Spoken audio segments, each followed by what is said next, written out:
আসসালামু আলাইকুম এভরিওয়ান। আজকে আমরা যেটা পড়বো সেটা হচ্ছে উচ্চতর গণিতের এইচএসসি হায়ার ম্যাথ সেকেন্ড পেপারে, সেটা হচ্ছে সমতল বস্তুকণার গতি অধ্যায় 9.4। তো আমরা গতদিন হচ্ছে 9.4 পড়া শুরু করছিলাম। গতদিন হচ্ছে আমরা বেসিকের কিছু অংশ পড়ছিলাম, আজকে আমরা এর পরের অংশটা থেকে কন্টিনিউ করব। গত লেকচারে আমরা যেটা পড়ে আসছি সেটা যদি একটা শর্ট রিভিউ দেই, প্রথমে আমরা বেগের সামান্তরিক সূত্রটা পড়ে আসছি, দেন আমরা এরপরে পড়ছিলাম যে এক বিন্দুগামী দুইটা বেগের লব্ধি বেগের মান ও দিক, মান কিভাবে বের করে, দিক কিভাবে বের করে, এবং সেগুলোর কিছু স্পেশাল কেস আমরা দেখছি। আমাকে একটু জানাও যে আমার ভয়েসটা ঠিকঠাক মতো শোনা যাচ্ছে কিনা, আর বা লেখাগুলো ক্লিয়ারলি দেখতেছো কিনা। হ্যাঁ, ভয়েস ঠিক আছে। আচ্ছা, তাহলে দেখো এটার আমরা চারটা স্পেশাল কেস দেখছিলাম। আজকে আমরা এর পরবর্তী টপিকটা শুরু করব। এটা হচ্ছে নদী আর নৌকার যে কনসেপ্টটা ছিল সেটা, নদী ও নৌকার কনসেপ্ট। তোমাদের ফ্রেন্ডদেরকে মেনশন দিয়ে দাও, নদী ও নৌকার কনসেপ্টটা দিয়ে আমরা পড়া শুরু করব। তাহলে নদী ও নৌকার কনসেপ্টটা যদি আমরা দেখি, প্রথমে আমাদের দুইটা টপিক সম্পর্কে জানতে হবে। এইটা অনেক ডিটেইলড একটা পড়া। এখানে দেখো ফিজিক্সে আমরা যেমনটা পড়ে আসছিলাম, ফিজিক্সের ক্ষেত্রে যেমন ছিল এই যে একটা শান্ত নদীর ব্যাপার ছিল, তারপর হচ্ছে আমাদের একটা স্রোত বিশিষ্ট নদীর ব্যাপার ছিল, তারপর ন্যূনতম সময়ে কিভাবে পার হতে হয় সেটার একটা কনসেপ্ট ছিল, এবং ন্যূনতম পথে কিভাবে যেতে হয় সেটার একটা কনসেপ্ট ছিল। এখানে কিন্তু কোনো কিছু বাদ যাবে না, সবগুলাই হচ্ছে এখানের মধ্যে ইনক্লুডেড, সবগুলো আমাদের এখানে পড়তে হবে। তো তার আগে আরো কিছু কিওয়ার্ডস আমরা দেখবো যে ম্যাথ করার সময় স্রোতের অনুকূল, স্রোতের প্রতিকূল, এই জিনিসগুলো সম্পর্কে। তো আমরা দেখি যে ওইটা আগে দেখে ফেলি, তারপর আমরা টপিকটার মধ্যে ইন ডিটেইলস পড়া শুরু করব। তো আমরা প্রথমে যে জিনিসটা পড়তে চাচ্ছি সেটা হচ্ছে স্রোতের অনুকূল আর স্রোতের প্রতিকূল সম্পর্কে। আমরা যে টপিকটা এখন পড়বো সেটা হচ্ছে স্রোতের অনুকূল ও স্রোতের প্রতিকূল। আর এটা হচ্ছে আমাদের লাস্ট চ্যাপ্টার, এটা হয়ে গেলে গতি শেষ। স্রোতের অনুকূল ও স্রোতের প্রতিকূল, বা প্রতিকূল বলতে পারো, স্রোতের অনুকূল ও প্রতিকূল। দেখো এখানের মধ্যে আমরা যে এটার হেডিং দিলাম, প্রথমে আমরা ডিসকাস করব অনুকূল নিয়ে, প্রতিকূল নিয়ে। ম্যাথ করার সময় দেখবা যে বলে দিবে যে স্রোতের অনুকূলে যাচ্ছে, স্রোতের প্রতিকূলে যাচ্ছে, তখন আমাদের সেটার বেসিসে ক্যালকুলেশনগুলো করতে হবে। তো আমরা প্রথমে দেখতে চাই যে স্রোতের অনুকূলটা কি, এরপর আমরা দেখবো যে স্রোতের প্রতিকূলটা আসলে কি হবে। স্রোতের অনুকূল সম্পর্কে দেখবো, এরপর হচ্ছে আমরা দেখবো স্রোতের প্রতিকূল সম্পর্কে। স্রোতের প্রতিকূল, তো প্রতিকূল বলতেই আমরা বুঝি যে ছোটবেলা থেকে পড়ে আসছে প্রতিকূলতা, বাধা, বিপত্তি, এই টাইপসের ব্যাপার স্যাপার গুলা।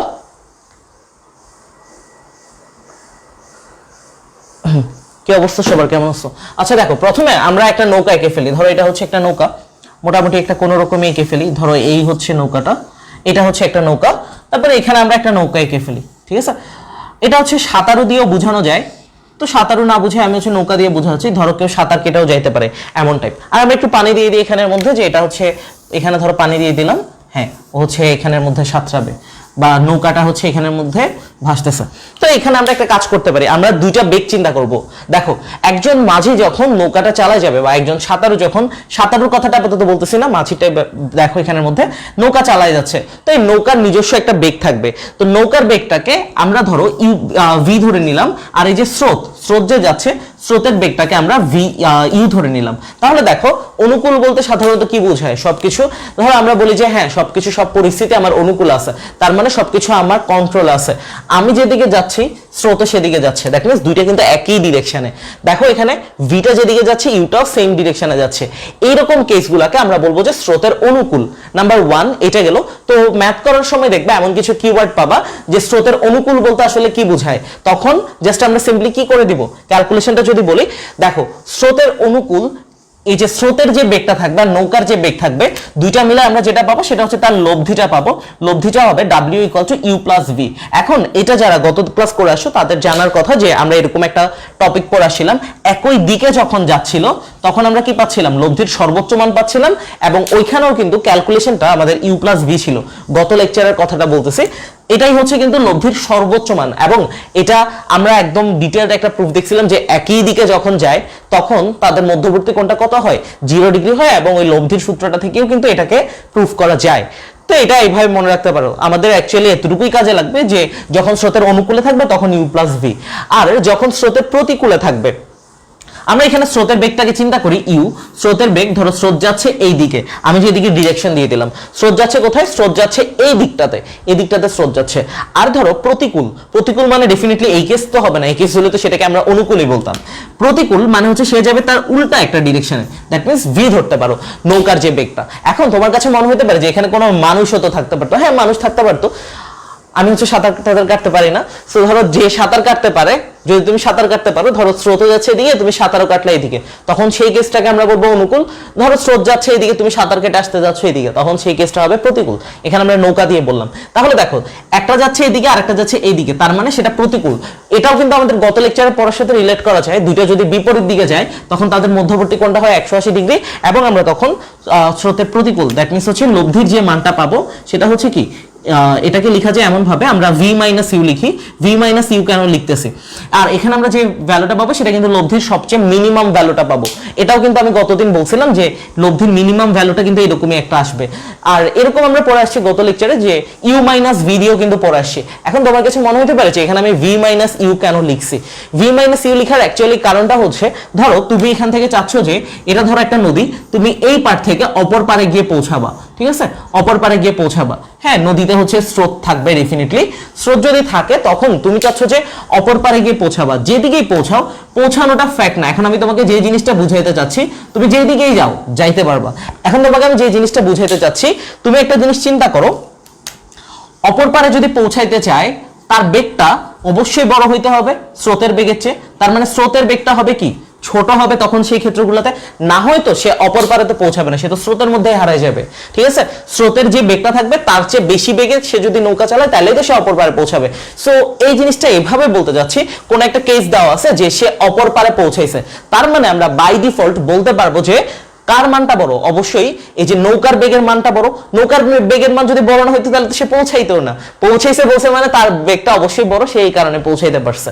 ওকে, তো এই হচ্ছে মোটামুটি যে সিনারিওটা। তাহলে আমরা এখান থেকে দেখলাম যে আমাদের প্রশ্নে দেখবে আমরা যখন ম্যাথগুলো সলভ করব এরকম কিছু কিওয়ার্ড দেওয়া আছে, তোমাকে বলবে না যে ইউ আর ভি যোগ করো, তোমাকে বলবে না যে ভি আর ইউ বিয়োগ করো, তোমাকে ডিরেক্ট বলে দিবে যে এই অংশটা স্রোতের অনুকূলে গেছে, তখন চোখ বন্ধ করে এটা বসাই দিবা। তোমাকে বলে দিবে যে স্রোতের প্রতিকূলে গেছে, তখন চোখ বন্ধ করে এই জিনিসটা বসাই দিবা। আশা করি এই ব্যাপারটা সবার কাছে ক্লিয়ার। এটা একটু চাইলে লিখে নিতে পারো, আমি এটা হচ্ছে মুছে দিচ্ছি, বা স্ক্রিনশট নিয়ে রাখতে পারো, পরে লিখো।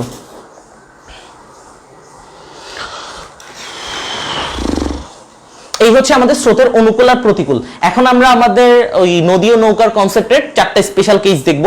তো ওই 4টা স্পেশাল কেসের মধ্যে আমাদের পড়াগুলো একটু কভার করার চেষ্টা করব, সবগুলাই ইনশাআল্লাহ।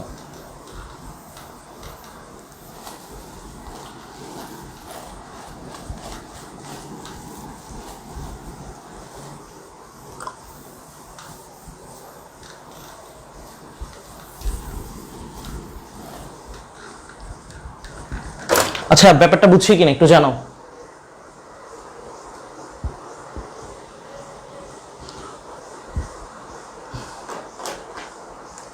আচ্ছা দেখো, এই টপিকটা আসলে অনেক ইজি একটা টপিক। আমি বলি আমাদের সময় হচ্ছে যে ফিজিক্সের কথা বলি, ফিজিক্সে আমরা যখন পরীক্ষা দিই এইচএসসি 2017-তে চট্টগ্রাম বোর্ডে নদী নৌকা থেকে কনসেপ্ট আসছে, এই কনসেপ্টটা থেকে প্রশ্ন আসছিল। তো ঘ নাম্বার 17 সালের প্রশ্নটা দেখবা চট্টগ্রাম বোর্ডের, একটু সামান্য চেঞ্জ করা, বাট এইটার ভিতরের জিনিসটা ক্লিয়ার না থাকার কারণে আমি দেখছি আমার আশপাশে অ্যাটলিস্ট বা আমাদের হলে অ্যাটলিস্ট মেজরিটি ভেক্টরের প্রশ্ন আনসার করে আসতে পারেনি। ফিজিক্সে যদি ভেক্টরের প্রশ্নের আনসার করতে পারো তাহলে কেমন হয় বলো, এই আর কি। তো এটা আমাদের ভালো মতোই পারা লাগবে। এখন আমরা এখানে দেখো এই নদী নৌকার কনসেপ্টে টোটাল 4টা কেস দেখবো, ঠিক আছে। 4টা কেস দেখবো, 4টা কেস কি কি হইতে পারে, ওভারঅল আমরা সবকিছু এর মধ্যে নিয়ে আসবো। দেখি প্রথমে আমরা কেস 1 চিন্তা করি। কেস 1 আমরা যে জিনিসটা নিয়ে চিন্তা করব সেটা হচ্ছে, এটা হচ্ছে নাম্বার 1 কেস। এটা হচ্ছে আমরা চিন্তা করব কি একটা শান্ত নদীর ক্ষেত্রে কি হয়, পরেরগুলো সব স্রোত নিয়ে হবে। একটা শান্ত নদী, শান্ত নদীর কথা কেন বলতেছি, কারণ ম্যাথ যখন করবা তোমাদের ম্যাথে এই জিনিসটা ইউজ করতে হবে। দেখবা যে প্রশ্নে লেখা আছে শান্ত নদী, শান্ত নদী। তো শান্ত নদী বলতে কি বোঝায় সেটা যদি না জানো তাহলে ডেফিনেটলি কিন্তু ম্যাথটার মাঝখানে গিয়ে আটকায় যাবা, ঠিক আছে। ম্যাথ সেকেন্ড পেপারটাতে এরকম যে তোমার কিছু কিওয়ার্ড বলে দিবে, এই কিওয়ার্ডগুলো তোমার মিনিং জানতে হবে। যদি মিনিংটা না জানো তখন সেই ক্ষেত্রে ম্যাথটা করতে পারবে না। তো আমরা দেখি, ধরো এটা হচ্ছে একটা নদী, এইটা হচ্ছে একটা নদী। শান্ত নদী বলতে আসলে কি বোঝায়? শান্ত নদী বলতে বোঝায় যে ধরো তুমি এই পাশ থেকে তুমি অপর পারে যাইতে চাচ্ছ। সহজ কথায় শান্ত নদী আমরা দুইটা ভাগে ভাগ করব এই পড়াগুলোকে, একটা হচ্ছে শান্ত নদী, একটা হচ্ছে স্রোত বিশিষ্ট নদী। তার মানে এটা শান্ত নদী মানে এখানে স্রোতের কোনো ইফেক্ট থাকবে না। তো সহজ ভাষায় বলা যায় যে এখানে শান্ত নদীতে স্রোতের বেগটা 0, that means u equal to 0 বলতে পারি। আর একটা জিনিস বলে দেই, আমরা এখানে থিওরিটিক্যালি যতগুলা কেস চিন্তা করব সব সময় আমরা স্রোতের বেগটাকে ইউ ধরে নিব আর নৌকা বা মাঝি বা একটা ইঞ্জিন চালিত নৌকা যাই হোক, সেইটাকে যে পার থেকে অপর পারে পৌঁছাবে সেটাকে আমরা ভি ধরে নিব। ঠিক আছে, এখন তোমার কাছে মনে হইতে পারে যে এটাই কি সবসময়ের জন্য রাইট নাকি না।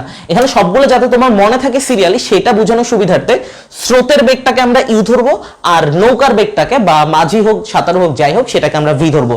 এখন পরীক্ষাতে একটা কাজ করতে পারে টিচার, এবং ম্যাথেও এরকম একটা ম্যাথ আছে, তোমাকে এই ভ্যালুগুলো উল্টাই দিতে পারে, তোমাকে দিয়ে দিবে স্রোতের বেগটা ভি আর নৌকার বেগ ইউ, এবং তুমি যদি ওইভাবে করো তাহলে তুমি দেখবা যে তোমার ম্যাথটা ডেফিনেটলি 100% ভুল হবে। ঠিক আছে, ভুল হবে ওই সেন্স থেকে যে তুমি তোমার প্রশ্নে যে ডাটা দাও আছে তুমি সেটা খেয়াল না করে তুমি তোমার মতো করে ইউ আর ভি ধরে হিসাব করে ফেলছো, বাট পড়ার সময় একটা জেনারেল কেস দিয়ে পড়ো, পরে ম্যাথ করার সময় আমরা দেখবো যে জাস্ট এটা তো একটা অ্যালফাবেটই চেঞ্জ করে না, ইউটা এখানে যাবে ভিটা এখানে আসবে। ঠিক আছে, আপাতত এত কিছু মাথায় ঢুকানোর দরকার নেই, আপাতত এখন মাথায় ঢুকা হচ্ছে শান্ত নদীতে স্রোতের বেগ শূন্য, তাই তো এটাকে শান্ত নদী বলতেছি। তো স্রোতের বেগ শূন্য হওয়ার কারণে সে যদি অপর পারে পৌঁছাইতে চায় সোজাসুজি, সে কিন্তু একদম এক্স্যাক্টলি অপর পারে চলে যেতে পারবে। তারপরে সে যদি যায় যে ধরো এখানে হচ্ছে এই দিক করে গেল, সে কিন্তু এক্স্যাক্টলি ওই দিকেই পৌঁছাইতে পারবে। সে যদি চায় একদম এক্স্যাক্টলি এই দিকে যাইতে, সে কিন্তু একদম এক্স্যাক্টলি এই দিকেই চলে যেতে পারবে। তো এখানে আমাদের মেইন কথা হচ্ছে সে যত কোণেই রওনা দিক না কেন, ধরে নাও সে 45 ডিগ্রি কোণে রওনা দিছে, তাহলে সে 45 ডিগ্রিতেই পৌঁছাইতে পারবে। ধরে নাও সে 60তে রওনা দিছে, সে কিন্তু 60তেই পৌঁছাইতে পারবে। এবং যদি ধরো সে 90তে রওনা দিল, সে কিন্তু 90তেই পৌঁছাইতে পারবে। এটাকে V1, এটাকে V2, এটাকে V3 ধরতে পারো।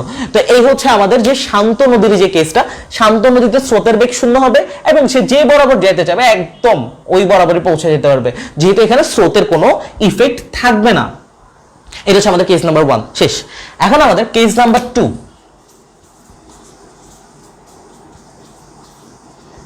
কেস নাম্বার 2 তে আমরা যেটা চিন্তা করবো সেটা হচ্ছে একটা স্রোত বিশিষ্ট নদীর ক্ষেত্রে কি হয়, জেনারেল ডিসকাশনটা স্রোত বিশিষ্ট নদী, এটা বুঝছো কিনা জানাও।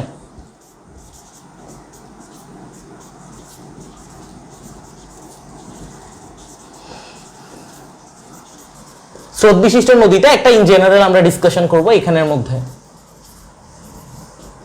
জেনারেল ডিসকাশন না, জেনারেল ডিসকাশন বলতে পারো বা জেনারেল কেস বলতে পারো।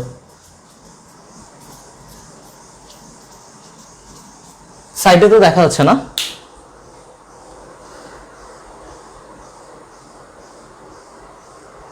আচ্ছা, এই চ্যাপ্টারে 10 সেকেন্ডে এমসিকিউ সলভের প্রশ্ন হ্যাঁ নিব ইনশাআল্লাহ, এটা তো মাস্ট। রিজন না পড়ালেও চ্যাপ্টার ওইটা পড়াইতাম। স্রোত বিশিষ্ট নদী, স্রোত বিশিষ্ট নদীর জেনারেল ডিসকাশন অথবা জেনারেল কেস আমরা যাই বলি।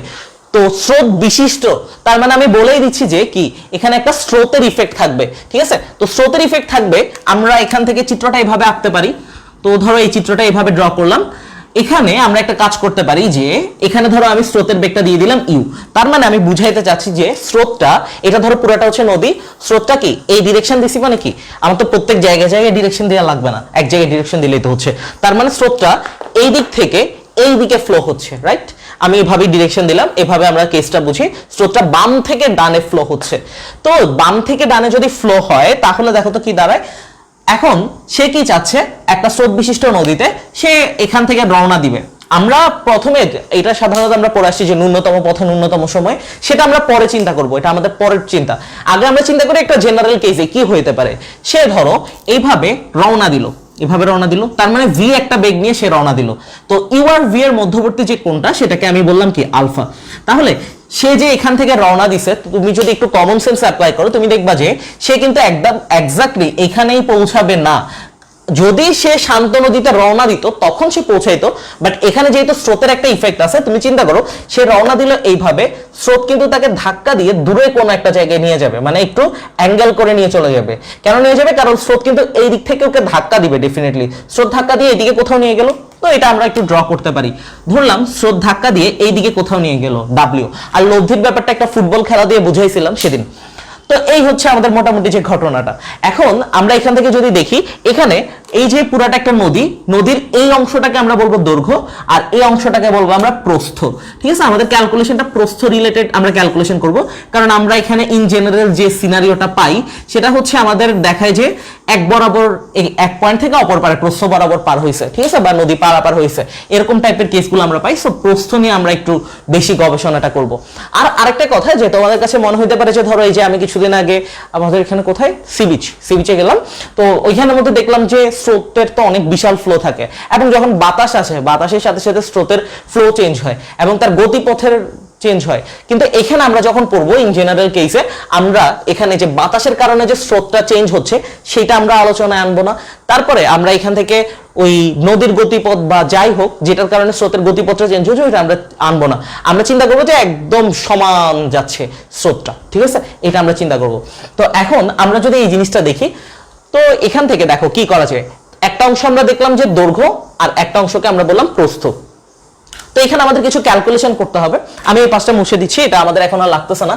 শান্ত নদীর ব্যাপারটা, স্রোত বিশিষ্ট নদীর কনসেপ্ট একটু বড়, সো এটা আমাদের এখন এখানে লেখা দরকার।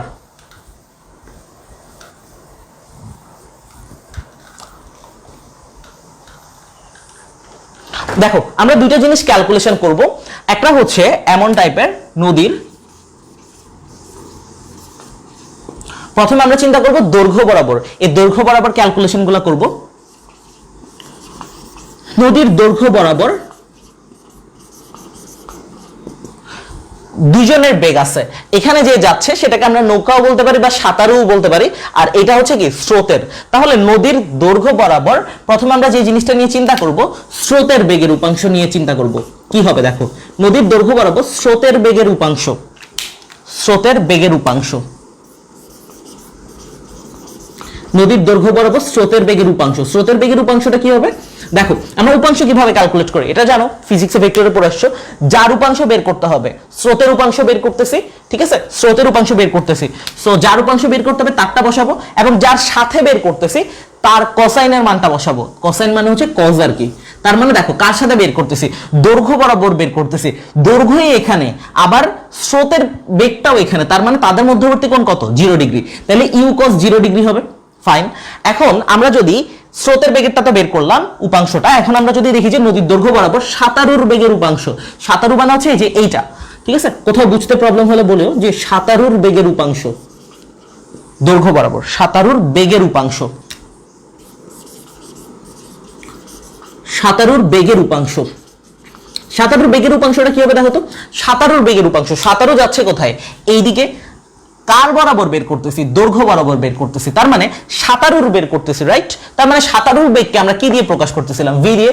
সো আমরা নিব এখান থেকে ভি নিব, দ্যাট মিন্স সাঁতারুর বেগের উপাংশ বের করতেছি, দেন কোসাইনের মান দ্যাট মিন্স কজ নিব, আর এখানে দৈর্ঘ্যের সাথে কত কোণ করে আছে, দৈর্ঘ্যের সাথে আলফা কোণ করে আছে, তার মানে ভি কজ আলফা। এটাকে চাইলে একটু সিম্পলিফাই করতে পারো, কজ 0 মান, কজ 0 মান হচ্ছে 1, তো এটাকে তুমি কজ 0 মান যদি 1 হয় তাহলে ইউ ইনটু 1, তাহলে এটাকে তুমি ইউ লিখতে পারো। তাহলে আমরা দৈর্ঘ্য বরাবর স্রোতের বেগের উপাংশ পাচ্ছি ইউ, সাঁতারুর বেগের উপাংশ পাচ্ছি ভি কজ আলফা। এতটুকু আমরা বুঝছি কিনা একটু জানাও, তাহলে আমরা বাকি দিকটা হচ্ছে ক্যালকুলেশন করি।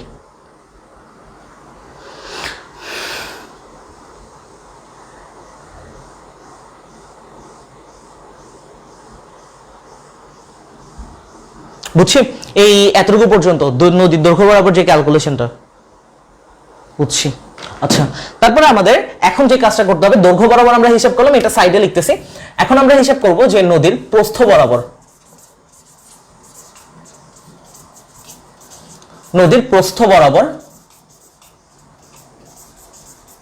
প্রস্থ বরাবর আমরা কি হিসাব করবো, সেম ভাবে নদীর প্রস্থ বরাবর, প্রস্থ মানে হচ্ছে এইদিকে, প্রস্থ বরাবর স্রোতের বেগের উপাংশ থাকবে, সেম ভাবে সাঁতারুর বেগের উপাংশ থাকবে, স্রোতের বেগের উপাংশ, প্রস্থ বরাবর স্রোতের বেগের উপাংশ। সো স্রোতের বেগের উপাংশ যদি আমরা চিন্তা করতে যাই, দেখো স্রোতের বেগের উপাংশ, স্রোতের বেগের উপাংশটা কি হবে, আর আরেকটা জিনিস আমরা বের করব এট এ টাইম, সেটা হচ্ছে সাঁতারুর বেগের উপাংশ। এই উপাংশগুলো কেন বের করতেছি, এগুলো আমাদের পরীক্ষাতে বের করতেও দিতে পারে, এমসিকিউতেও দিতে পারে, এবং এটা আমাদের সামনের জিনিসগুলো বোঝার জন্য লাগবে। আদারওয়াইজ আমি এখানে তোমাকে লিখে দিতে পারতাম যে হ্যাঁ টি সমান d divided by v sine alpha, এটা মনে রাখো, এটা দিয়ে ম্যাথ করো। নো, দেখো এই জিনিসটা সাঁতারুর বেগের উপাংশ, সাঁতারুর বেগের উপাংশটা কেমন হবে, এই দুইটা জিনিস আমাদের ক্যালকুলেশন করতে হবে। আচ্ছা, প্রস্থ বলতে কি বোঝাচ্ছে, প্রস্থ বলতে তো এখানে এক পার থেকে অপর পার পর্যন্ত যে ডিসটেন্সটা সেটা বোঝাচ্ছে। তো এইটা প্রস্থ বলে যে শুধু এই জায়গায় প্রস্থ, সেটা কিন্তু কোনো কথা না। এই প্রস্থটা এখানে মানে সব জায়গায়, এখানেও এখানেও এখানেও পুরো নদীতেই। তার মানে আমরা বলতে পারি যে হ্যাঁ এটা হচ্ছে প্রস্থ, এ বরাবর এটাও কিন্তু প্রস্থ, দ্যাট মিন্স এটাও প্রস্থ, এটাও প্রস্থ, এখানে যাই নিবে সবগুলো হচ্ছে প্রস্থ। তাহলে প্রস্থ বরাবর স্রোতের বেগের উপাংশ, স্রোতের বেগের উপাংশ বের করতেছি, স্রোতটাকে আমরা কি দিয়ে প্রকাশ করতেছিলাম, ইউ দিয়ে, তার মানে ইউ নিব আর কজ নিব, এটা তো আমরা বলে আসছি। দেখো তো এখানের মধ্যে প্রস্থ এর সাথে ইউ এর কোণটা কত ডিগ্রি, ঠিক আছে, ইউ প্রস্থের সাথে কত কোণ করে আছে, ইউ প্রস্থের সাথে 90 কোণ করে আছে, এটা খালি চোখে তাকালে বোঝা যায়, প্রস্থ এদিকে আর ইউ এদিকে, তার মানে 90 তে আছে, তাহলে ইউ cos 90 ডিগ্রি, ঠিক আছে। এরপর সাঁতারুর বেগের উপাংশ, সাঁতারুর বেগটাকে আমরা কি দিয়ে প্রকাশ করছিলাম, ভি দিয়ে প্রকাশ করছিলাম, ভি cos বসে যাবে।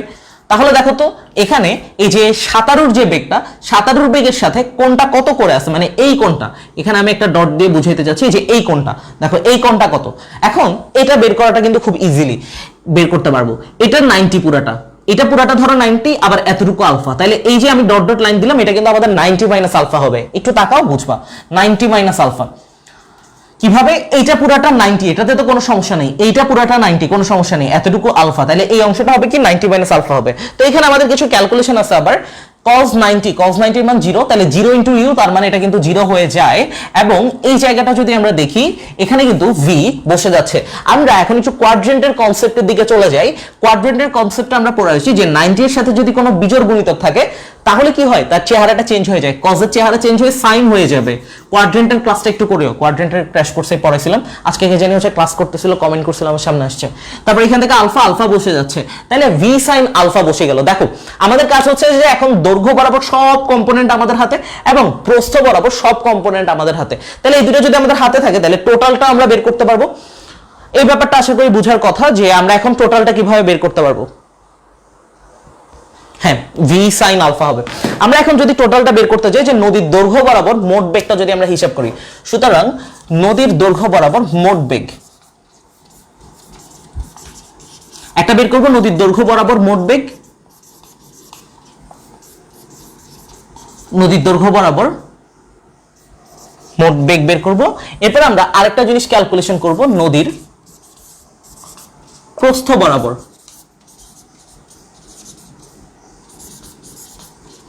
নদীর প্রস্থ বরাবর মোট বেগ, এটা আমরা হচ্ছে হিসাব করব।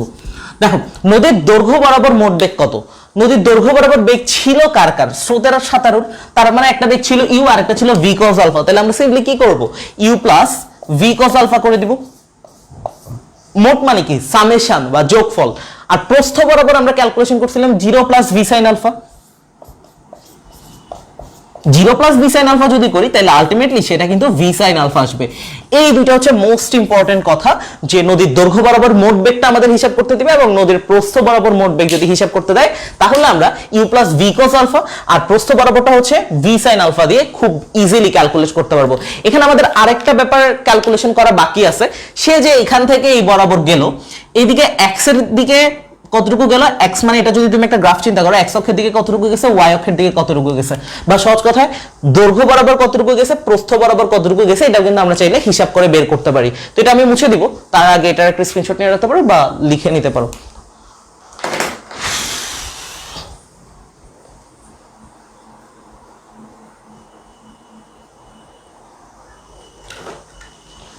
এটা আমি মুছে দিচ্ছি, এটা আমাদের আর এখন দরকার নেই, আর ক্লাস তো একটু রিক্যাপ দিলেই পেয়ে যাবো উল্টায়।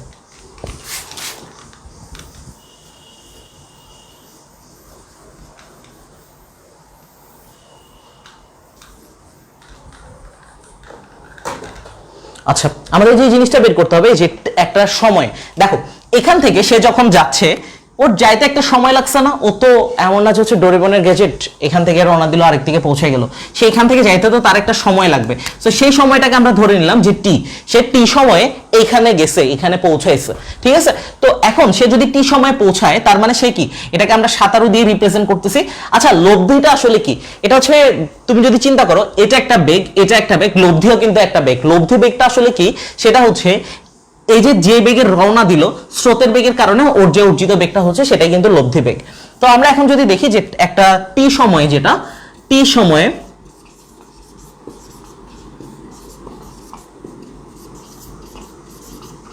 টি সময় সাঁতারুর, এই জিনিসটা কিভাবে বলতে পারো, টি সময় সাঁতারুর এটা হচ্ছে আমাদের দৈর্ঘ্য ছিল, তো দৈর্ঘ্য বরাবর অতিক্রান্ত দূরত্ব,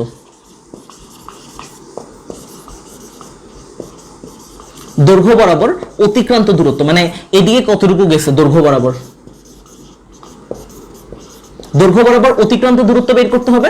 এরপরে দৈর্ঘ্য বরাবর অতিক্রান্ত দূরত্ব আমরা সেটাকে নাম দিতে পারি ধরো x দিয়ে দিলাম, এই যে দৈর্ঘ্য বরাবর কতটুকু যাবে। এরপরে আমরা যে জিনিসটা বের করতে পারি সেটা হচ্ছে প্রস্থ বরাবর আসলে সে কতটুকু যাবে, প্রস্থ বরাবর যতটুকু যাবে সেটাকে হচ্ছে আমরা y দিয়ে ডিফাইন করলাম, দ্যাট মিন্স এতটুকু x আর এতটুকু হচ্ছে y। তাহলে আমরা লিখতে পারি যে প্রস্থ বরাবর অতিক্রান্ত দূরত্ব, প্রস্থ বরাবর, ইদানিং এর মধ্যে দেখি টাইম অনেক ফাস্ট চলে যাচ্ছে, কোনো কাজই ঠিক মতো করা যায় না। প্রস্থ বরাবর অতিক্রান্ত দূরত্ব, প্রস্থ বরাবর অতিক্রান্ত দূরত্ব আমরা যদি চিন্তা করি, দেখো দৈর্ঘ্য বরাবর অতিক্রান্ত দূরত্ব, আমরা দূরত্বের সূত্র জানি কি, দূরত্বের সূত্র হচ্ছে বেগ গুণ সময়। তার মানে দৈর্ঘ্য বরাবর আমরা বেগ কত পাচ্ছিলাম, u plus v cos alpha, ঠিক আছে। তাহলে এটা কত হয়ে যাবে, x ইকুয়াল টু আমরা বলতে পারি দূরত্ব সমান বেগ, u প্লাস কি আসছিল, u plus v cos alpha, u plus v cos alpha into t, এটা কিন্তু v।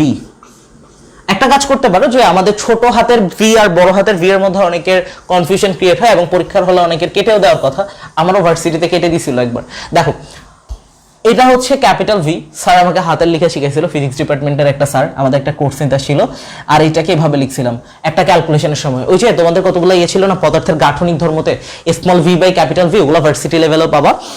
তো ওইখানে এরকম টাইপের একটা পড়া ছিল যে ভি আর ভি, তো স্যার একটাকে আমি ছোট করে লিখছি আর একটাকে বড় করে লিখছি, স্যার এটা হচ্ছে আবার কেটে দিছে, কেটে দিয়ে বলছে যে স্মল ভিটা লেখার সময় এটাকে জাস্ট মাথার দিকে একটু বাঁকা করে দিতে। পরে দেখলাম যে হ্যাঁ আসলে এটা দেখলে স্মল ভি বোঝা যায়, ঠিক আছে। তো এখন আমরা যে কাজটা করতে পারি সেটা হচ্ছে প্রস্থ বরাবর অতিক্রান্ত দূরত্ব। তো প্রস্থ বরাবর অতিক্রান্ত দূরত্ব এখানে আমরা ধরলাম এই কেসে y, তাহলে এটা y ইকুয়াল টু কি হবে, দেখো তো প্রস্থ বরাবর বেগ কতটুকু ছিল, বেগ ছিল v sin আলফা, তাহলে y equal to v sin alpha into t, এটা।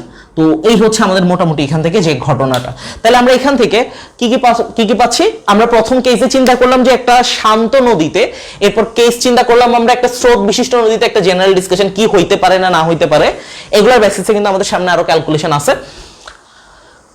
দৈর্ঘ্য বরাবর সব কম্পোনেন্ট বা উপাংশ নিয়ে আমরা হিসাব করলাম, প্রস্থ বরাবর সবগুলো নিয়ে হিসাব করলাম, তারপরে এই যে একটা টি সময়ে সাঁতারুর আমরা কি বের করলাম, দৈর্ঘ্য বরাবর অতিক্রান্ত দূরত্ব, প্রস্থ বরাবর অতিক্রান্ত দূরত্ব। একদম এগুলাকে সবগুলো সূত্র হিসাবে খুব ভালো মতো শিখে ফেলবা, ঠিক আছে। এগুলো কিন্তু একদম ডিরেক্ট অ্যাপ্লাই করে দ্রুত করতে পারবা, নাহলে আদারওয়াইজ নাও করতে পারো, তখন সেই ক্ষেত্রে তোমাকে হচ্ছে আমি এতক্ষণ যে স্টেপগুলো লিখে আসছি ওই স্টেপগুলো লিখে এরপর ম্যাথ করতে হবে, দরকার কি। আচ্ছা ওকে, তো এই হচ্ছে আমাদের এখান থেকে ঘটনা। এরপর আমরা এটার সাথে আরেকটা ছোট একটা পড়াকে রিলেট করব, সেটা হচ্ছে আমাদের এমন টাইপের, এই পর্যন্ত গেল আমাদের এটার সাথে রিলেটেড, মানে আমাদের কেস 2 এর মধ্যেই। আমি এই অংশটাকে মুছে দিচ্ছি, এই অংশটা আমাদের লাগতেছে না এখন, ওইটা লাগবে।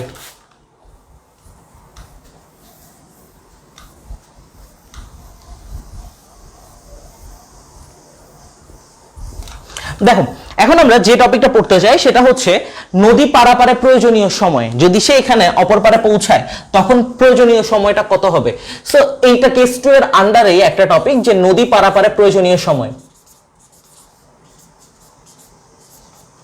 আজকে কেউ ইফতার বানাতে যাচ্ছ না? নদী পারাপারে প্রয়োজনীয় সময়, নদী পারাপারে প্রয়োজনীয় সময় হচ্ছে কি, দেখো সময় ডেফিনেটলি সেটাকে আমরা টি দিয়ে প্রকাশ করতেছি। নদী পারাপারে প্রয়োজনীয় সময়টা কি হচ্ছে, দেখো নদী পারাপারে প্রয়োজনীয় সময় বলতে, আচ্ছা এখানে একটা কথা যে পারাপার, পারাপার বলতে কি বুঝায় আসলে, পারাপার বলতে বুঝায় যে সে অপর পারে পৌঁছাচ্ছে, বা সহজ কথায় বলা হচ্ছে অপর পারে পৌঁছানো মানে কি, সে প্রস্থ বরাবর ডিস্টেন্সটা ক্রস করছে, সে প্রস্থ বরাবর পার হচ্ছে, তাহলে পারাপার বলতে এই জিনিসটা বোঝাচ্ছে। এখন দেখো আমরা কি পড়ে আসি, আমাদের তো এখন দৈর্ঘ্যটা নিয়ে আসলে কাজ না, আমরা কি বের করতে চাচ্ছি, সময়, দ্যাট মিন্স হচ্ছে আমরা টি এর মানটা বের করতে চাচ্ছি। তো দেখো পারাপার মানে কি, সে প্রস্থ বরাবর পার হয়েছে, মানে এই পার থেকে এই পারে পৌঁছাইছে। প্রস্থ বরাবরের ক্যালকুলেশন কিন্তু আমরা একটু আগেই করে আসছি। এখানে y কেন লিখছিলাম একটু যদি চিন্তা করো, আমরা কিন্তু মনের ইচ্ছা মতো y লিখে দিই নাই, কারণ আমরা ধরে নিছিলাম যে সে y ডিস্টেন্স ক্রস করছে, কিন্তু এখন সে কিন্তু y ডিস্টেন্স ক্রস করে নাই, এখন কিন্তু সে পুরো ডিস্টেন্সটাই ক্রস করে অপর পারে পৌঁছায় গেছে, ঠিক আছে। তাহলে সে যদি পুরো ডিস্টেন্স ক্রস করে তাহলে সে কতটুকু পর্যন্ত ক্রস করছে, এইদিকে দেখো তো প্রস্থ বরাবর d ডিস্টেন্সই ক্রস করছে পুরোটা। তাহলে আমরা এখন জাস্ট সিম্পলি এই জায়গাটাতে এটার পরিবর্তে d লিখবো, d লিখে দিলাম, d equal to v sin alpha into t, কারণ ওইটা তো সেম থাকবে, ওইটাতে তো সমস্যা না। d equal to v sin alpha into t, এটা হচ্ছে মোটামুটি ঘটনা। এখান থেকে আমাদের দরকার যে সময়টা বের করা, তাহলে আমরা বলতে পারবো যে t সমান d by v sin alpha, একদম ডিরেক্ট সূত্র হিসেবে শিখে ফেলবো, t সমান d by v sin alpha, ঠিক আছে। এভাবে আমরা সময়টা বের করতে পারি। তো এই হচ্ছে আমাদের এখান থেকে ঘটনা। আরো একটা ব্যাপার আমাদের জানা লাগবে, সেটা হচ্ছে লব্ধির মান ও দিক। এটা বলে আসছি, এটা আগের ক্লাসে যা বলছি সেটাই, জাস্ট এটার সাথে নোট করে ফেলবো, তাহলে জিনিসগুলো মাথায় থাকবে। নোট কেন করতে হয় আসলে আমাদের? নোট করতে গিয়ে হচ্ছে অনেকেই এই জিনিসটা প্রেফার করে না যে আমি নোট করব বা অন্য একজনের নোট থেকে পড়বো। আচ্ছা, এটা আগে বলি, লব্ধির মান ও দিক। লব্ধির মান এটা জানো, এটা নতুন করে বলার কিছু নাই। এটা লব্ধি হবে কত, হচ্ছে ডাব্লিউ এর লব্ধি দিয়ে প্রকাশ করছিলাম, W equal to root over u square plus v square plus 2uv cos alpha. এটা অনেকবার বলা হয়েছে। আর আরেকটা ছিল tan থিটা। tan থিটার সূত্র কি ছিল? U plus v cos alpha, আর উপরে ছিল কি ভি sin আলফা। এটা মনে রাখার ওয়াইটা কি বলছিলাম? লব্ধি যার সাথে কোণ তৈরি করে থাকবে, এখানে চাইলে এটাকে থিটা কোণ দিতে পারো। লব্ধি যার সাথে কোণ তৈরি করে থাকবে সে হচ্ছে কি থাকবে, এখানে একটা কোণ দিতে পারো থিটা। লব্ধি যার সাথে কোণ তৈরি করে থাকবে সে হচ্ছে একা থাকবে।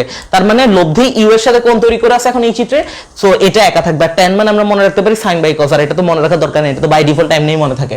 ঠিক আছে, তো নোট করার আসলে দরকারটা কি? এই জিনিসগুলো এগুলো তো ক্লাসেই পড়তেছি, আমরা তো খাতায় লিখতেছি। ঠিক আছে, দেখবো যে যে স্টুডেন্টগুলো ভালো রেজাল্ট করে ম্যাক্সিমামই কিন্তু হচ্ছে নোট করে রাখে। নোট করে রাখতে গিয়ে কিছু জিনিস ফেস করবা, যে হয়তো বা বাসায় বলবে যে সারাদিন তো খালি নোটই করতে দেখি, আমাকেও বলতো। তারপর হচ্ছে যে জিনিসটা বলবে ফ্রেন্ডরা, যে এগুলো নোট করার দরকার আছে নাকি, এই সেই সারাদিন পড়তেছো স্যান্ডেন, বাট নোটটা তোমার কাজে আসবে। আমি নোটটা বলতেছি যে তোমার কাজে আসবে না, নোটটা কাজে আসবে শুধু একটা দিন, সেটা হচ্ছে পরীক্ষার আগের রাতে পড়ার জন্য। কেন আগের রাতে পড়ার জন্য? কারণ তুমি যখন পরীক্ষার আগের রাতে পড়বা, তুমি ধরো একটা সংজ্ঞা পড়ছো অমুক বই থেকে, আরেকটা ডেফিনেশন পড়ছো অমুক বই থেকে, একটা অনুধাবন প্রশ্ন পড়ছিলা টেস্ট পেপার থেকে, তখন তুমি এত জিনিস কোথায় খুঁজে পাবা? এখন তোমার কাছে মনে হতে পারে আমার তো শেষ সময়, আমি কি এখন নোট করে পারবো? হ্যাঁ পারবা, ডেফিনেটলি পারবা। এবং এই নোটগুলা তোমার অ্যাডমিশনের টাইমেও কাজে দিবে। আমি যখন ফিজিক্স নোট করছিলাম তখন হচ্ছে আমি অ্যাডমিশনের টাইমে জাস্ট হচ্ছে ওই নোটগুলো পড়ে গেছিলাম। যেহেতু আমি হচ্ছে মেডিকেলের জন্য কোচিং করছিলাম, তো আমার এইচএসসির পড়াগুলো অনেক বেশি হেল্প করছিল অ্যাডমিশন টেস্টের টাইমে। আর ট্রাই করবে অ্যাডমিশনের বইগুলো একটু সাথে সাথে পড়ার জন্য। তো এইগুলো যদি তুমি নোট করে রাখো প্রত্যেকটা, তখন দেখবা যে একটা জিনিস আমার সবসময় হেল্প করতো। আর আরেকটা ব্যাপার, আমি কখনো অন্যের নোট পড়তে পারতাম না। অন্যের নোট মানে হচ্ছে ধরো অন্য কারো হাতের লিখায় নোট যতই সুন্দর হোক, আমি সেটা পড়তে পারবো না, আমাকে নিজে একবার লিখতে হবে, এরপর আমার ওই জিনিসটা মাথায় ঢুকবে। এবং সাথে আরেকটা ব্যাপার, তুমি যখন ধরো পরীক্ষাতে ম্যাথ করতে যাচ্ছ, এই যে এই সূত্রটা পড়ছো টি সমান d by v sine alpha, এবং তার একটা হেডিং দিয়ে রাখবা মাস্ট, নাহলে তো কিসের টপিক লিখছো সেটাই মাথায় আসবে না। তোমার প্রশ্ন কমন আসবে কিন্তু আর উত্তর কমন আসবে, কিন্তু প্রশ্ন কমন আসবে কিন্তু উত্তর কমন আসবে না, এরকম টাইপের হবে আর কি ঘটনাটা। সো টপিকটার নাম দিবা, প্রত্যেকটা টপিক, সেটা তুমি যে সাবজেক্ট নোট করো, ম্যাথ নোট করো, কেমিস্ট্রি নোট করো, বায়োলজি নোট করো, ফিজিক্স নোট করো, সেটার ক্ষেত্রে তুমি জাস্ট হেডিংটা দিবা, রিলেভেন্ট কোনো যদি চিত্র থাকে সেটা লিখবা, যদি কোনো মনে রাখার টেকনিক জানো ওই রিলেটেড সেটা লিখবা। দেন এখান থেকে হচ্ছে রিলেটেড যেসব সূত্রগুলো আছে ট্রাই করবা এগুলো একটু কালার পেন দিয়ে লেখার জন্য প্রত্যেকটা। ঠিক আছে, আর আরেকটা কাজ করতে পারো, সেটা হচ্ছে বক্স করে রাখতে পারো সূত্রগুলো।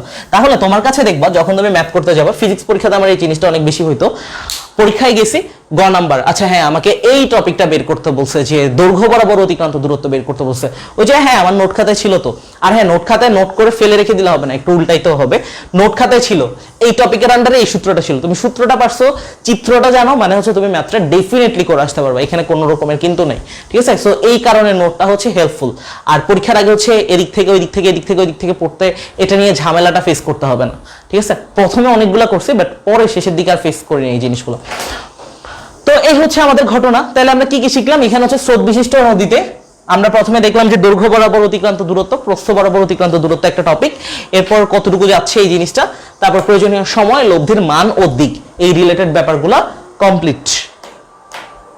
এই পর্যন্ত বুঝছি কিনা একটু জানাও। এরপর আমরা কেস 3 তে চলে যাব। কেস 3টা অনেক ইন্টারেস্টিং একটা কেস, সেটা হচ্ছে স্রোত বিশিষ্ট নদীতে ন্যূনতম সময় নদী পার হওয়া।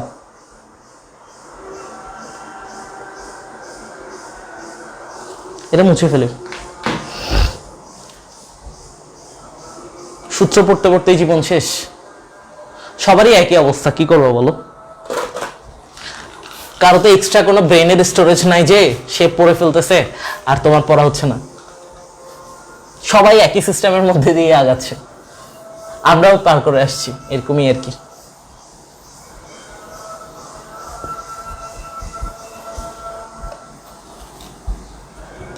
আমাদের সময় এমন হইতো যে ফার্স্ট ইয়ারের স্টুডেন্টরা পড়তো না, এরপর লাস্টে এসে হচ্ছে কভার করতো। সো ঘটনা প্রতি ব্যাচে একই থাকে ঘুরে ফিরে, এই আর কি। শেষ দিকে এসে যে কনসিস্টেন্টলি ধরে রাখতে পারবে সবকিছু, সেই আর কি লাস্ট পর্যন্ত উইনার।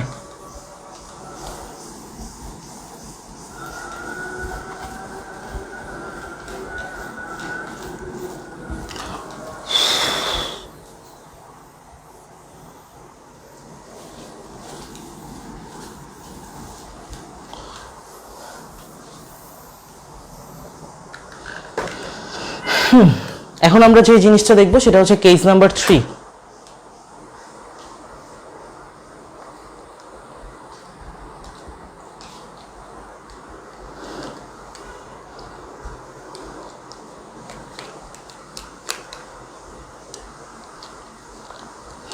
দশ টেরাবাইটের মেমোরি কার্ড লাগানো থাকে, হইতে পারে। কোনগুলা? তানভীর চৌধুরী। আচ্ছা আচ্ছা, এই টপিক রিলেটেড হবে। তুমি যদি ডিটেলস সবগুলা পড়তে পারো তাহলে আর এগুলা নতুন করে পড়া রাখবে না। এরপর আমরা কেস নাম্বার 3 দেখবো। এখন ফিজিক্সেরই পড়া, আমার কাছে মনে হয় যে ফিজিক্স পড়াচ্ছে, এবং এটা আমার কাছে ভালো লাগছে যে অনেকে ক্লাসের মাঝখানে এসে জিজ্ঞেস করছে যে এটা কি ফিজিক্স ক্লাস হচ্ছে না ম্যাথ ক্লাস হচ্ছে। স্রোত বিশিষ্ট নদীতে ন্যূনতম সময় নদী পারাপার।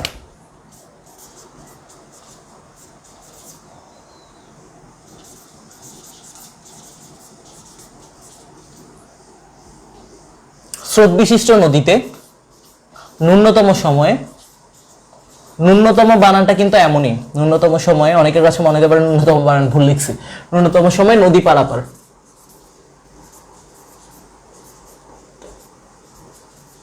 তোমাদের বাংলা দ্বিতীয় পত্রে এরকম একটা বানান পাওয়ার কথা, ন্যূনতম। স্রোত বিশিষ্ট নদীতে ন্যূনতম সময় নদী পারাপার, ঠিক আছে। সো এখন দেখো, স্রোত বিশিষ্ট নদী বলেই দিছে সেখানে স্রোত থাকবে, তাহলে এখানে তো স্রোতকে স্কিপ করার কোনো চান্স নাই। তো ধরে নিলাম এটা হচ্ছে স্রোত বিশিষ্ট নদী। তো স্রোতটা হচ্ছে, স্রোতের বেগটাকে আমরা ইউ দিয়ে প্রকাশ করলাম। আমরা ইনস্ট্যান্ট মাত্রই আগের যে জিনিসটা পড়ে আসছি সেটা হচ্ছে, দেখো স্রোত বিশিষ্ট নদীতে ন্যূনতম সময় নদী পারাপার। প্রথমে আমরা যে জিনিসটা পড়বো সেটা হচ্ছে এই যে পারাপারে কতটুকু সময় লাগবে। এই যে আমরা যে বলতেছি ন্যূনতম সময়ে, একটা কথা বলতেছি বারবার, ন্যূনতম সময়।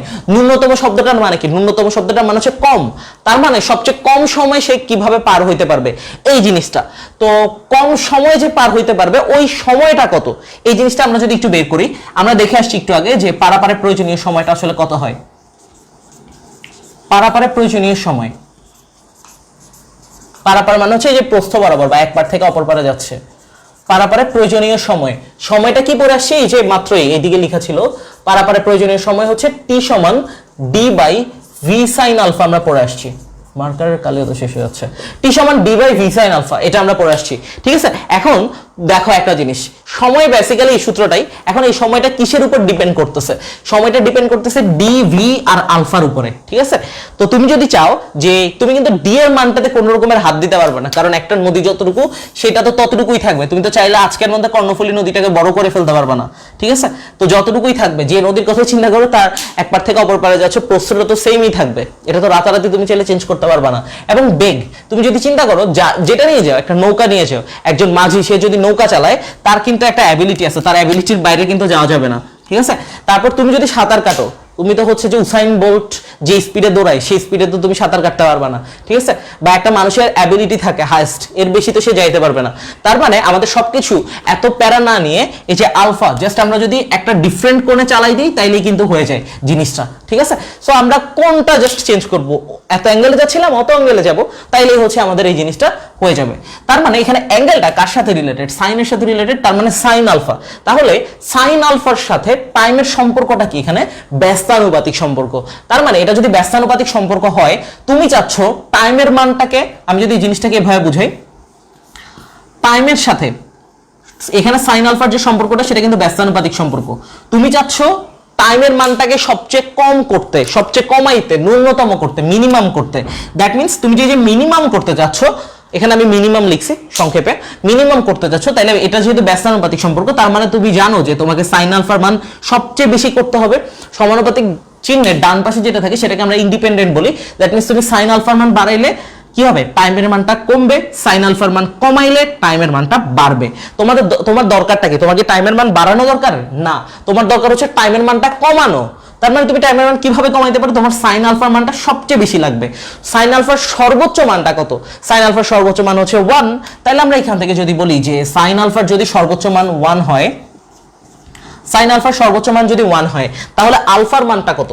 এখান থেকে আমরা যদি বলি সাইন আলফার সর্বোচ্চ মান 1, সর্বোচ্চ মান কেন ইউজ করতেছি?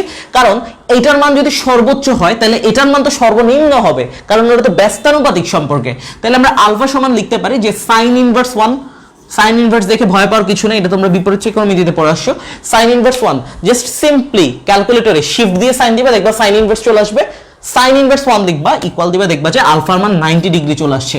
তাহলে আমরা কিন্তু আলফার মানটা পেয়ে গেছি। অনেক ইম্পর্টেন্ট একটা কথা যে আলফার মানটা আসলে এটা হওয়াটা, আলফার মানে এত হওয়া মানে কি, আলফা কি ছিল, ইউ আর ভি এর মধ্যবর্তী কোণ। তাহলে ভিটা আমাদের থিওরিটিক্যালি আসতেছে যে এইভাবে চালাইতে হবে। এভাবে কেন চালাবো, কারণ এই যে আলফার মান 90, ইউ আর ভি এর মধ্যবর্তী কোণ তো আলফা ছিল, তার মানে আলফার মান 90 ডিগ্রিতে চালাইতে হবে। এটা আমাদেরকে প্রিলিমিনারি একটা কথাবার্তা, ঠিক আছে। তার মানে আলফা যদি 90তে আমরা চালাই, তাহলে দেখো আমরা যাচ্ছি এইদিকে, আমরা এইদিকে যাচ্ছি, এই বরাবর আমরা যাচ্ছি এইদিকে। তার মানে এখানে যেহেতু স্রোতের একটা ইফেক্ট আছে, স্রোত বিশিষ্ট নদী, তার মানে স্রোতটা আমাকে ধাক্কা দিয়ে এইদিকে কোনো একটা জায়গায় নিয়ে যাবে, নিয়ে যাক, সমস্যা নাই, কারণ আমি তো এখানে আলফার মানটা পেয়ে গেছি, কত কোণে চালাইতে হবে, ঠিক আছে। তো এটা ধরো আমাদের লব্ধিটা। তাহলে আমাদের এই যে সময়টা হবে, এই জিনিসটা আমি এখানে লিখতেছি, সময়ের ভ্যালুটা পাবো আমরা সবচেয়ে কম, মিনিমাম ভ্যালু। তাহলে আমরা যদি দেখি d divided by v sine alpha, আলফার মান আমরা কি বের করলাম, আলফার মান আমরা 90 বের করছি, জাস্ট সিম্পলি আলফার জায়গায় 90 বসিয়ে দিব। তাহলে যদি 90 বসিয়ে দেখো তো কি আসে, sin 90 এর মান হচ্ছে 1, তাহলে টি মিনিমাম আমরা যেটা পাবো সেটা পাবো ডি ডিভাইডেড বাই ভি। তাহলে বা আমরা টি মিনিমাম পাচ্ছি ডি ডিভাইডেড বাই ভি। এটাই হচ্ছে যে এই যে আমাদের এক পার থেকে অপর পারে যাচ্ছে, একদম ডিরেক্ট এই সূত্র ইউজ করবা, তোমার ডানে বামে আর কিছু দেখানো লাগবে না, ঠিক আছে। স্রোত বিশিষ্ট নদীতে ন্যূনতম সময় অপর পারে যে পৌঁছানোর ব্যাপারটা, আর লব্ধির সাথে যে কোনটা, লব্ধির সাথে কোনটাকে তো আমরা থিটা বলি। তো দেখো এই ব্যাপারটা হচ্ছে ঘটনা যে ন্যূনতম সময়ে যে যাচ্ছ, ওই ন্যূনতম সময়টা কত, ডি বাই ভি। ডি মানে কি, যে নদীর যে প্রস্থটা, আর ভি মানে হচ্ছে সাঁতারু বা নদীতে যে নৌকাটা যে বেগে যাচ্ছে সেটা। অনেক কথা বলে ফেললাম, বুঝছো কিনা এতটুকু এটা আমাকে জানাও। এরপরে পরের এটার সাথে রিলেভেন্ট আরেকটা পড়া আছে, এটা আমরা পড়বো।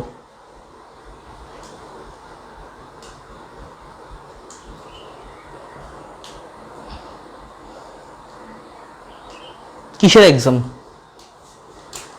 আমিও চিন্তা করতেছি, এটা বুঝছো কেন একটু জানাও।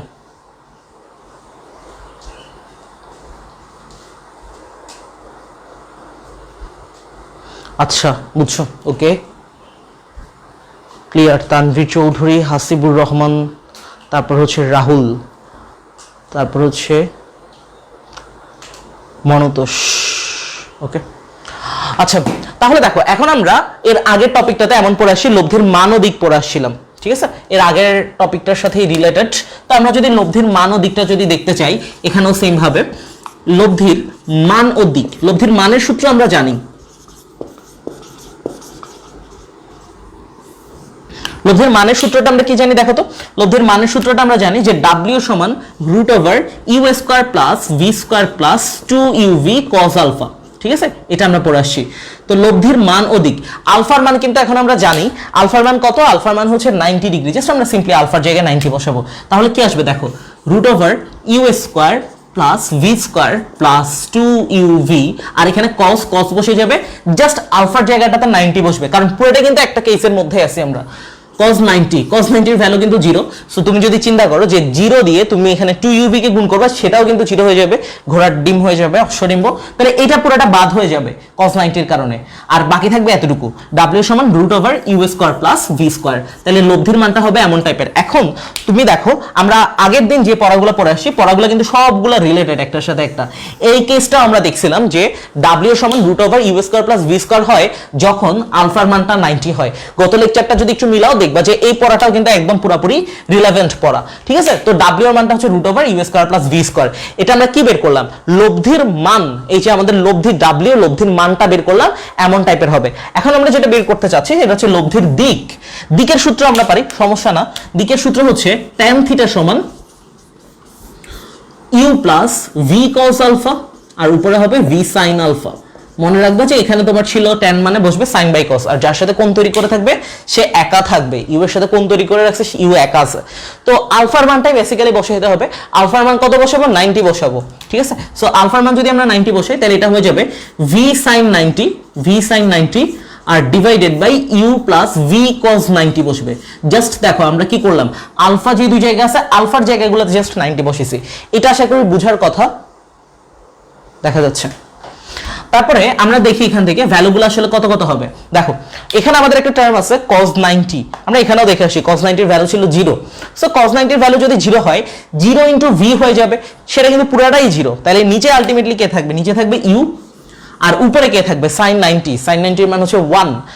এই মানগুলো যদি কারো মনে না থাকে বা যদি ভুলে যাও এরকম টাইপস হয়, তাহলে জাস্ট এটা ক্যালকুলেটর প্রেস করে কিন্তু মনে করতে পারো। যেমন তুমি জাস্ট ক্যালকুলেটরটা নিবে, মুডটা ক্লিয়ার আছে কিনা সেটা দেখবা, কারণ অন্য মুডে যদি থাকে তখন কিন্তু সেই ক্ষেত্রে মানগুলো ভুল দেখাবে। মুডটা জাস্ট ক্লিয়ার করে নিবার কিছুই লাগবে না। ধরো sin 90 প্রেস করবা, এই যে দেখো অনেক সুন্দর করে হচ্ছে 1 দেখাচ্ছে। তো এখান থেকে এটা যদি 1 হয়, sin 90 এর মান যদি 1 হয়, তাহলে 1 ইনটু v, তাহলে এটা কিন্তু v হয়ে যাবে। তাহলে আমরা কি পাচ্ছি, দিকটাও পাচ্ছি tan থিটা সমান হচ্ছে v বাই u। তাহলে আমরা tan থিটা সমান পাইলাম v বাই u, লব্ধির মান পাচ্ছি w সমান root over u square plus v square, আর এখানে দিকটা পাচ্ছি কত, tan থিটা সমান v বাই u। হেডিং মাথায় রাখবা, জাস্ট কিভাবে করছি এই জিনিসটা আপাতত প্রথমে মাথায় ঢুকাও, তবে ফর্মুলাটা মাস্ট। স্রোত বিশিষ্ট নদীতে ন্যূনতম সময় নদী কিভাবে পার হতে হয় চিত্রটা মাথায় রাখবা, চিত্রটা মাথায় রাখলে তোমার এগুলো এমনি মনে চলে আসবে। আর এইটা এইটা আর এইটা একদম ভালো মতো, ঠিক আছে। সো এই হচ্ছে আমাদের এখান থেকে যে ঘটনাগুলো।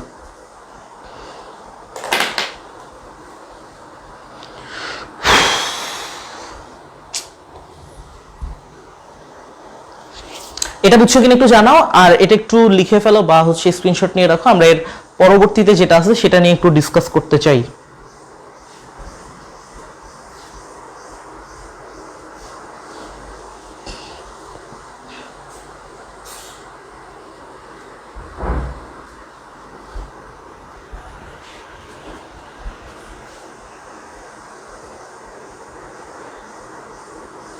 যার সাথে অ্যাঙ্গেল সে হবে সিঙ্গেল, প্রমিত বলছে এটা।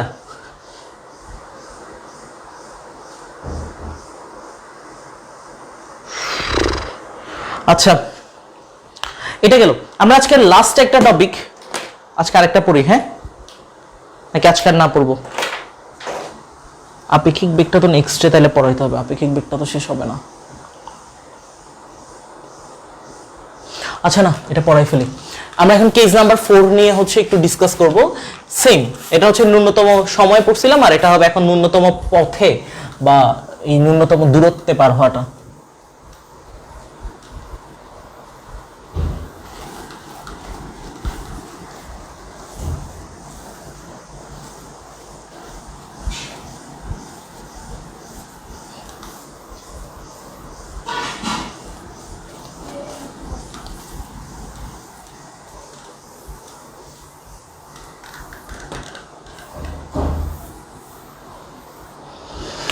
ন্যূনতম পথে থেকে মোটামুটি অনেকগুলা কোশ্চেন দেয়। আজকে আমরা এটা পরে এন্ড দিব, আর আমাদের মোটামুটি নদী নৌকা রিলেটেড বেসিক বলেছে শেষ। মানে অধ্যায় রিলেটেড আপেক্ষিক বেগ ছাড়া আর কোনো বেসিক কোনো পড়ালেখা নাই।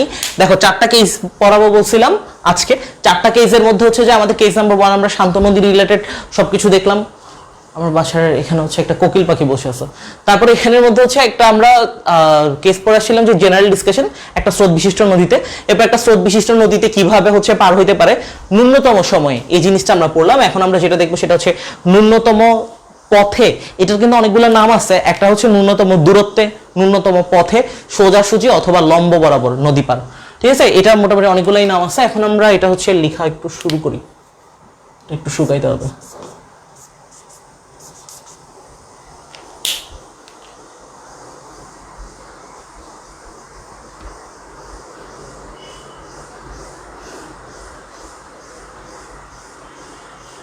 রোজা রেখে পড়তে পারি না, ইফতারের পর নড়তে পারি না। আমি হচ্ছে রোজাতে একটা ভাবে কাজ করি, রোজাতে ওইভাবে কাজগুলো আগাই। রাত্রে হচ্ছে এক একজনের স্টাইল হচ্ছে এক এক রকম।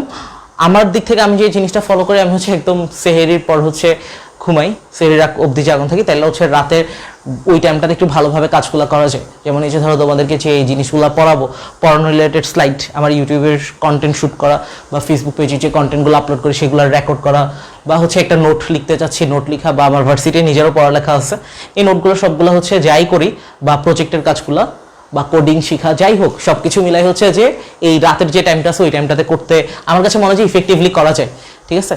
আর পরে ইফতারের পর আসলে টায়ার্ড লাগে অনেক, সো ওই টাইমটাতে হচ্ছে কাজগুলো করা যায় না ঠিকঠাক মতো।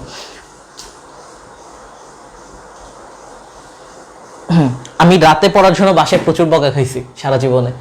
বাট এখন অবধি সেইটা ছাড়তে পারিনি, কারণ সকালবেলা আমার কেন জানি হচ্ছে যে যখন হচ্ছে রেগুলার থাকে তখন অন্য কথা, বাট রোজার কথা বলতেছি যে সকালবেলা উঠে হচ্ছে একদম পড়া যায় না বা কাজ করা যায় না, একদম ঘুম চোখের মধ্যে, এই আর কি। আচ্ছা, তো দেখো এখন যে ব্যাপারটা আমরা দেখবো যে কেস নাম্বার 4, আদারওয়াইজ সকালবেলা বেস্ট, সকালবেলা হচ্ছে অনেক সুন্দর আবহাওয়া থাকে, ঠান্ডা ঠান্ডা আবহাওয়া। কেস নাম্বার 4, কেস নাম্বার 4 এর মধ্যে আমরা যেই জিনিসটা পড়তেছি সেটা হচ্ছে স্রোত বিশিষ্ট নদীতে। দেখো আমরা প্রথম কেসটা জাস্ট শান্ত করছি, আর বাকি সবগুলো হচ্ছে স্রোত বিশিষ্ট নদীতে। স্রোত বিশিষ্ট নদীতে ন্যূনতম পথে বা ন্যূনতম দূরত্বে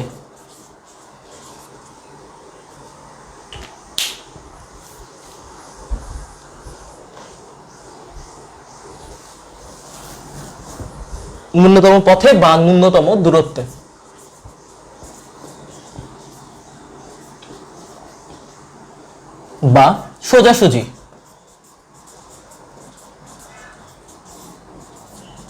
বা লম্ব বরাবর নদী পারাপার, এই নামগুলোতে দিতে পারে, এক এক বইতে এক একটা আছে, তোমাকে আমি সবগুলা ইন জেনারেল বলে দিলাম আর কি। লম্ব বরাবর নদী পারাপার।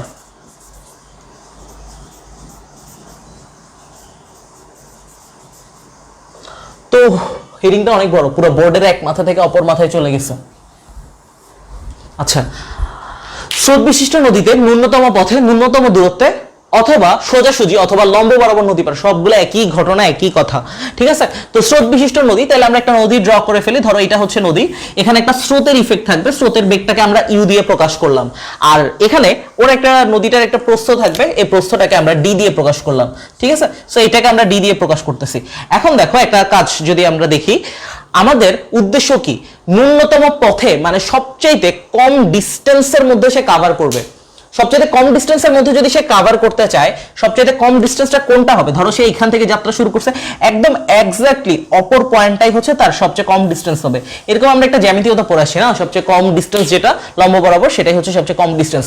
তুমি সেটা স্কেল দিয়ে মেপে দেখতে পারো যে এই বরাবর একটা রেখা টানলা, এই বরাবর টানলা, এই বরাবর টানলা, তুমি দেখবা যে এই বরাবরই অপর পারে যাওয়ার জন্য সবচেয়ে কম ডিস্টেন্স পাচ্ছ, এবং এই যে এই কম ডিস্টেন্সেই এখন আমার পার হইতে হবে। তো তুমি যদি কম ডিস্টেন্সে পার হইতে চাও, তুমি যদি চিন্তা করো যে হ্যাঁ আমি এখানে নৌকা চালাই দিব, আমি অপর পারে পৌঁছে যাব, না, সেটা কিন্তু হবে না। কেন হবে না? কারণ এখানে কিন্তু স্রোতের একটা ইফেক্ট আছে, স্রোত কিন্তু বাম দিক থেকে ডান দিকে আসতেছে, স্রোতটা তোমাকে ধাক্কা দিয়ে এইদিকে কোনো একটা জায়গায় নিয়ে যাবে, তাহলে কিন্তু তুমি সবচেয়ে কম দূরত্বে পৌঁছাইলা না। তোমার দরকার হচ্ছে কি সবচেয়ে কম দূরত্বে পৌঁছাবা। আর তুমি ধরো চিন্তা করলা যে এইদিকে করে কোনো জায়গায় রওনা দিবা, একে তো তুমি বেশি দূরত্বেই রওনা দিছো, তারপর তোমাকে ধাক্কা দিয়ে আরো অনেক দূরে কোথাও একটা জায়গায় নিয়ে যাবে, তার মানে এটাও হচ্ছে না। তার মানে তুমি একটা কাজ করতে পারো, তুমি যদি এই দিকে করে কোনো দিকে রওনা দাও, তোমাকে স্রোত ধাক্কা দিয়ে এই দিকে পৌঁছাইলেও পৌঁছাইতে পারে। তাহলে আমরা শিওর যে এই দিকে কোনো দিকে আমরা রওনা না দিয়ে এই দিকে ধরো আমরা রওনা দিলাম ভি একটা বেগ নিয়ে, সমস্যা নাই, যাতে স্রোত আমাদেরকে ধাক্কা ধাক্কা দিয়ে এদিকে হইলেও পৌঁছাইতে পারে। তার মানে এই যে ভি আর ইউ, এদের হচ্ছে লব্ধি বেগটা কত হবে? লব্ধি বেগটা হবে ডাব্লিউ। এখন আমরা জানি যে এখানের মধ্যে আমাদের একদম পারপাস যে একদম এক্স্যাক্টলি অপর পারে পৌঁছানো, ঠিক আছে, এক্স্যাক্টলি অপর পার মানে একদম সোজাসুজি। তার মানে এখানে কিন্তু তুমি দেখতেছো যে 90 ডিগ্রি কোণ ক্রিয়েট করতেছে। আগের টপিকে আমাদের আলফার মান ছিল 90, এখন আমাদের থিটার মান হবে 90। থিটার মান 90 কেন হবে? কারণ লব্ধির সাথে যে কোণটা, লব্ধির সাথে কোণটাকে আমরা থিটা বলছিলাম, লব্ধির সাথে দৈর্ঘ্যের যে কোণটা এটা থিটা, আর এই যে দুইটা বাহু ছিল ভি আর ইউ, এদের মধ্যবর্তী কোণটা ছিল আলফা, ঠিক আছে। আলফাটা আমরা জানি না, আলফাটাই আমরা জানার চেষ্টা করব প্রথমে।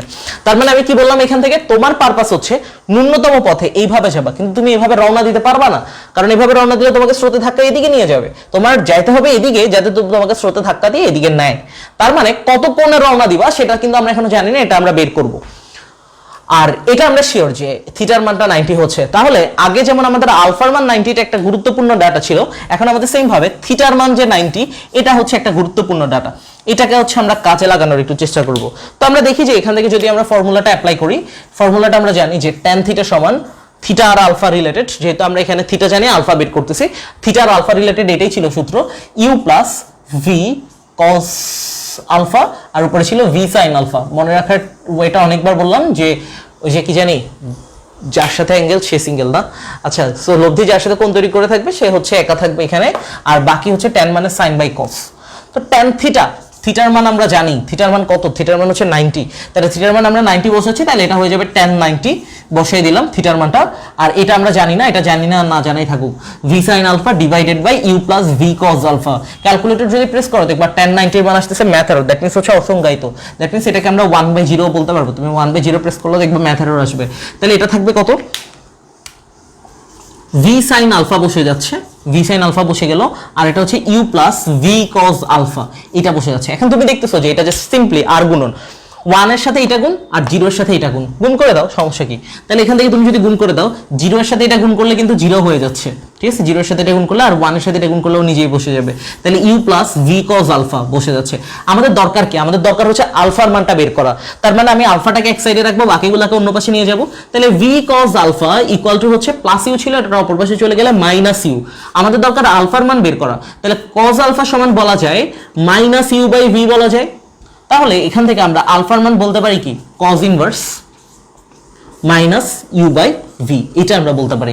সো এই হচ্ছে আমাদের এখান থেকে আলফার যে ফর্মুলাটা। ওকে, তো এখান থেকে দেখো আলফার ভ্যালু আমরা পেয়ে গেলাম, সেটা কি পাচ্ছি, cos inverse minus u by v। cos inverse তো ক্যালকুলেটরে শিফট দিয়ে cos দিলে চলে আসবে। আর ইউ বলতে কি বোঝাচ্ছি, ইউ বলতে বোঝাচ্ছে এই যে স্রোতের যে বেগটা, আর v বলতে কি বোঝাচ্ছে, v বলতে এই যে সাঁতারু বা নৌকার যে বেগটা, এই বেগটা আমাদের যদি এই দুইটা যদি আমরা জানি, তাহলে কিন্তু কত কোণে যাইতে হবে সেটা কিন্তু আমরা ইজিলি বের করে ফেলতে পারবো। তো এটা দিয়ে এটাও মনে রাখতে পারো cos আলফা সমান মাইনাস ইউ বাই v, অথবা এটাও মনে রাখতে পারো যে আলফা সমান cos inverse minus u by v। আলফার মানটা আমাদের জানাটা ম্যান্ডেটরি, ঠিক আছে? তো এই জন্য আমরা আলফার মানটা এভাবে আমরা বের করতে পারি। তারপরে আমাদের আগের মতোই আমরা লব্ধির মান নিয়ে চিন্তা করব, দিক নিয়ে আমাদের এখন চিন্তা করার দরকার নেই, কারণ দিক তো আমরা জেনেই গেছি যে থিটা। তাহলে আমরা যদি লব্ধির মানটা হিসাব করতে চাই, দেখো লব্ধির মানটা কি আসবে, দেখো লব্ধির মানের সূত্র আমরা জানি, কি জানি, w সমান root over u square plus v square plus 2uv cos alpha, এটা আমরা জানি। তো এটা আমরা যদি জানি, এখান থেকে আমরা ভ্যালুগুলো বসাবো। ভ্যালুগুলো কি কি বসানো যায়, দেখো uv নিয়ে আমাদের মাথা ব্যথা করার দরকার নেই, u square plus v square বসে যাবে, প্লাস 2uv বসে যাবে। cos আলফা নিয়ে একটু মাথা ব্যথা, cos আলফার ভ্যালুটা আমরা এখানে বের করে আসছি অলরেডি। cos আলফার ভ্যালু কি ছিল, মাইনাস ইউ বাই ভি। তাহলে cos আলফার ভ্যালুটা দেখো, জাস্ট এটা cos আলফার ভ্যালুটা মাইনাস ইউ বাই ভি বসাই দিচ্ছি। তাহলে এই যে cos আলফা ছিল, cos আলফার value minus u by v, এটা জাস্ট বসাই দিলাম। যদি এটা বসাই, তাহলে দেখো তুমি ক্লিয়ারলি দেখতেছো যে এখান থেকে ভি আর ভি কিন্তু ক্যান্সেল হয়ে যায়। যদি এটা ক্যান্সেল হয়ে যায়, তাহলে আমাদের বাকিটা থাকবে এমন, root over u square plus v square, প্লাসে মাইনাসে মাইনাস হয়ে যাবে, আর 2 হয়ে যাবে এখানে, ইউ আর ইউ গুণ করলে ইউ স্কোয়ার হয়ে যায়, আর ভিবি তো অলরেডি ক্যান্সেল, তার মানে মাইনাস 2u স্কোয়ার হয়ে যাচ্ছে। তো এটা যদি এমন টাইপের হয়, আমরা বলতে পারি যে a square minus 2ab plus b square, square minus 2ab, না এটা তো বলা যায় না। তাহলে এখানে দেখো এটা কি হচ্ছে, ইউ স্কোয়ার থেকে 2u স্কোয়ার বিয়োগ দিব, তাহলে থাকবে মাইনাস ইউ স্কোয়ার থাকবে, আর এখানে ভি স্কোয়ার ছিল, তাহলে এটা v square minus u square. এটাই হচ্ছে আমাদের লব্ধির যে ফর্মুলাটা। তাহলে এই কেসটাতে লব্ধির মানের যে ফর্মুলাটা, এই যে লব্ধি w, আমরা ডিরেক্ট এটা দিয়ে বের করতে পারি যে v square minus u square, এটা দিয়ে বের করতে পারি। আর দিক তো আমরা অলরেডি জানি, দিক হচ্ছে আমাদের এখান থেকে এই যে থিটার যে মানটা, লব্ধির মান বের করে ফেললাম। এখন আমাদের আগের কেসটা তো আমরা একটা সময় বের করছিলাম, রাইট? তো এখন আমরা যদি বলি যে পারাপারে প্রয়োজনীয় সময়টা কত হবে, আজকে এটা পরে ইন দিয়ে দিচ্ছি, পারাপারে প্রয়োজনীয় সময়।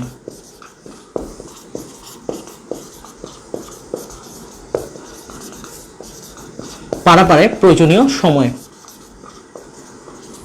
পারাপারের প্রয়োজনীয় সময়টা যদি একটু খেয়াল করো, পারাপারের প্রয়োজনীয় সময়, পারাপার মানে কি, যে প্রস্থ বরাবর যে পার হওয়া, ঠিক আছে? এটাতে কি সময়টা লাগতেছে, আমরা জানি যে সময়টা যদি আমরা বের করতে যাই, t সমান d বাই w আমরা লিখতে পারবো, কারণ আমরা পড়ে আসছি একটু আগে যে দূরত্ব সমান বেগ গুণ সময়। তার মানে দূরত্ব সে কতটুকু যাচ্ছে, d বরাবর দূরত্ব যাচ্ছে, d কিন্তু এখানেও, তার মানে আমরা বলতে পারি যে সময় কি, এই যে এই দূরত্ব বরাবর যে বেগটা, দ্যাট মিন্স হচ্ছে আমরা বলতে পারি কি দূরত্ব সমান হচ্ছে বেগ গুণ সময়। একটু আগেও করে আসছি আমরা একদম শুরুর দিকে।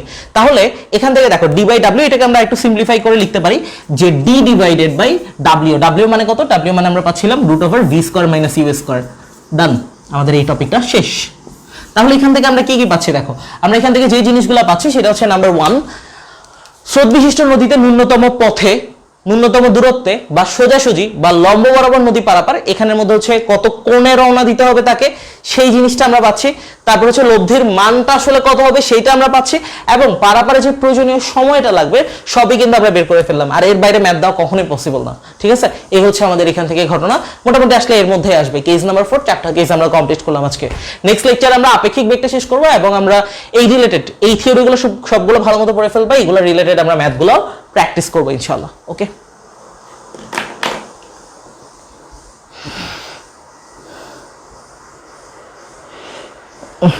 ওকে। সো আজকে এখানে হ্যাঁ ভিক্টরের কেসের মতো ভিক্টরের পড়াই পুরোপুরি বলতে পারো। আজকে এখানে এন্ড দিচ্ছি, দেখা হবে আমাদের ইনশাল্লাহ পরবর্তী ক্লাসে। ওকে, তো এইগুলো হচ্ছে নোট করে ফেলবো সবগুলো আজকের মধ্যে, নেক্সট ডে যাতে আমরা ম্যাথগুলো খুব ভালো মতো করে ফেলতে পারি। আল্লাহ হাফেজ, আসসালামু আলাইকুম।